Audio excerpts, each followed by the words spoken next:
Welcome to today's SNA Explainer. I'm Liam. And I'm Olivia. And today, we're diving deep into the world of Yuta Okotsu. One of the most Fascinating and powerful sorcerers. Yeah. In Jujutsu Kaisen. We've got your notes and research, and we're ready to unpack all the juicy details. Especially for you. Especially for you guys. Yeah, you probably heard he's considered one of the strongest characters in the series. Oh, absolutely. And for good reason. But what's really cool about Yuta is that he didn't start out that way. Right. In Jujutsu Kaisen Nilo, the prequel, we meet him as this kind of shy, kind of withdrawn kid. Yeah, he's dealing with some serious baggage. I mean, imagine being haunted by the cursed spirit of your deceased childhood friend. Right. Like, that's... Talk about a traumatic experience, and not just any cursed spirit. We're talking about Rika Oramoto, who's so powerful she earned the nickname Queen of Curses. Yeah. Even Suguru Geto, the main villain of the prequel, recognizes her incredible strength. It really makes you think about the nature of curses in Jujutsu Kaisen. Yeah. They're not always these malevolent entities. Yeah. Rika is a manifestation of Yuta's love and grief, but that doesn't make her any less dangerous. Definitely. And that haunting really shaped Yuta's early life. He was isolated, struggling to connect with people because, well, he had this incredibly powerful cursed spirit constantly by his side. It's like trying to make friends when you have a giant spectral bodyguard who's super protective and doesn't understand social cues. Right. Not exactly the best way to make a first impression. Totally. But thankfully for Yuta, he crosses paths with Satoru Gojo, arguably the most eccentric and overpowered sorcerer in the entire Jujutsu Kaisen universe. Oh, yeah. I mean, come on. The blindfold with the white hair. The 6 eyes. The sunglasses. Come on. Gojo sees the potential in Yuta, recognizes the power within him, and brings him to Tokyo Jujutsu High. Which is when things really start to get interesting. Yuta goes from this timid kid to training alongside other talented sorcerers like Maki Zenin. We see him learning swordsmanship, trying to control his cursed energy, and slowly but surely coming into his own. Yeah, it's not an easy journey. Right. He struggles at first, especially with controlling Rika's immense power. Think about it. His cursed energy is linked to this profound love and the agonizing pain of loss. Yeah. It's a recipe for volatile power. It makes you wonder how much of his early success was truly his, and how much was Rika passively influencing things. Right. Remember Maki mentioning that during the 2017 Goodwill event, Oh, yeah. Rika was subtly present, affecting the fights, even without fully manifesting. Right. It adds this whole layer of complexity to their relationship. Was Yuta relying on Rika, or were they working together in this unspoken way? Yeah. It definitely raises questions about agency and control, especially early on. Absolutely. But I think the real turning point for Yuta is his confrontation with Geto. Talk about a trial by fire. Oh, yeah, that's a good one. Geto attacks Jujutsu High, putting Yuta's friends in danger. And that's when we see Yuta's true potential explode onto the scene. The sheer intensity of his emotions unlocks something within him. His cursed energy surges, his physical abilities skyrocket, and we see him use reverse cursed technique. Wait, hold on. Reverse cursed technique? As in the incredibly rare ability to heal using cursed energy that even Gojo struggles with. Yeah. Yuta can do that. He can. And not only can he use it, but he also outputs positive energy to heal others, which is something even Gojo hasn't mastered. Right. It's mind-blowing. That's insane. This seemingly shy kid is wielding one of the most difficult and sought-after techniques in Jujutsu sorcery. And that's not all. Remember when he copies Geto's cursed speech using that megaphone Rika summons with the snake eyes and fangs symbol? He literally commands Geto's curses to drop dead. Oh, I know. Such a power move. The fact that he can just copy techniques like that is insane. We've seen it with other sorcerers, but Yuta's connection to Rika seems to make it even more potent. It's like he can tap into the very essence of a technique, even if he doesn't fully understand it. And don't forget, he's willing to put it all on the line. In that fight with Geto, he's ready to sacrifice himself to unleash Rika's full power. Talk about commitment. That fight is pivotal, not just for what it reveals about Yuta's power, but for the emotional stakes as well. Yeah. He's fighting to protect his friends, to honor Rika's memory, and to finally confront the trauma that's been holding him back. It's a pivotal moment of growth. He's no longer defined by fear or grief. Yeah. He's choosing to act, to fight for what he believes in. But of course there's a twist. We find out that Yuta is the one who cursed Rika in the first place. Yeah. As kids, their bond was so strong that when Rika died, Yuta subconsciously rejected her death, inadvertently turning her into that vengeful spirit. Right. It's tragic, but also speaks volumes about the intensity of their connection. It all comes back to love, doesn't it? Yeah. That this love, warped by grief and guilt, created a curse that haunted them both. And it ties into something even bigger. Yuta's lineage. Remember, he's a descendant of Michizane Sugawara. One of the most powerful sorcerers in history. And get this. A distant relative of the Gojo clan. No wonder Yuta has such insane potential. It's literally in his blood. It's all making sense now. Hold on, so you're telling me that Yuta, this seemingly ordinary kid, is related to Satoru Gojo, the guy with the limitless cursed technique, the one who can literally warp reality. The one and only. It's like suddenly all the pieces fall into place. The immense cursed energy, the rare abilities, the connection to powerful curses. It all makes sense now. It all makes sense now. Totally mind-blowing. Mm-hmm. Okay, so we know Yuta cursed Riduka, but what happens next? Does she stay a vengeful spirit forever? Does Yuta have to live with this guilt? Well, you'll have to wait for part 2 to find out. Come on. Yeah. You can't leave us hanging like that. Don't worry, it's a good one. All right. But for now, listeners, you got to be wondering the same thing we are. What happens to Rika? What happens to Yuta? Stay tuned for part 2 of our Yuta Okotsu deep dive, where we'll unpack the fallout from this revelation and follow Yuta's journey as he comes into his own as a sorcerer. So where were we?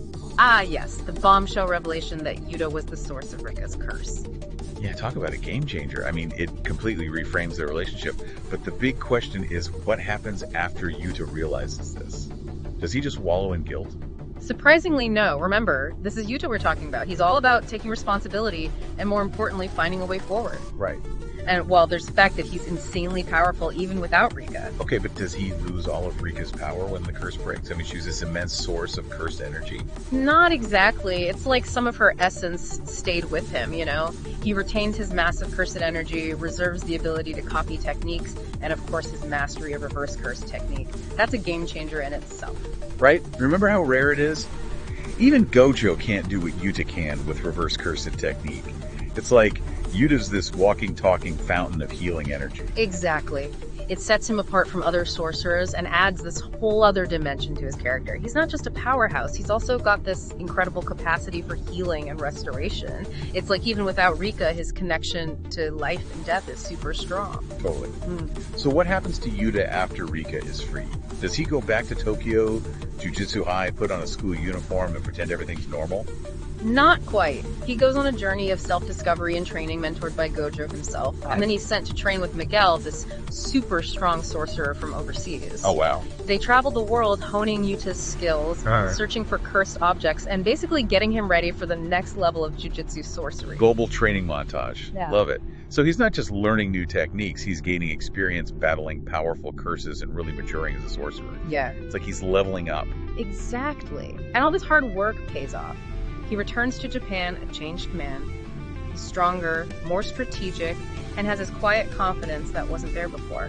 Plus, he regains his special grade sorcerer rank. Whoa, special grade. That's the top tier reserved for the most elite sorcerers, right? Right. I mean, this kid's really come a long way from the timid first year we met in the prequel. Absolutely. But as you know, the jujitsu world is rarely peaceful. Right. And guess who gets caught in the middle of the next big crisis? Yuta. No way. What happens? Remember Yuji Itadori, the vessel of Sukuna, the king of curses? Yeah, the guy with the walking, talking curse inside him. What about him? Well, after the Shibuya incident, where Sukuna went on a rampage, the higher-ups decide to execute Yuji. Oh, no. And guess who they choose for the job? Wait a minute. They want Yuta to kill Yuji? But they're practically brothers in cursed energy. Didn't they bond over having these super powerful curses linked to them? That's harsh. Yeah, I know, right? It's a tough situation. On one hand, Yuta's got a strong sense of duty to Jujutsu High. He also wants to protect his fellow sorcerers. But on the other hand, he's developed this bond with Yuji. They understand each other in a way that few others can. So what does he do? Does he follow orders?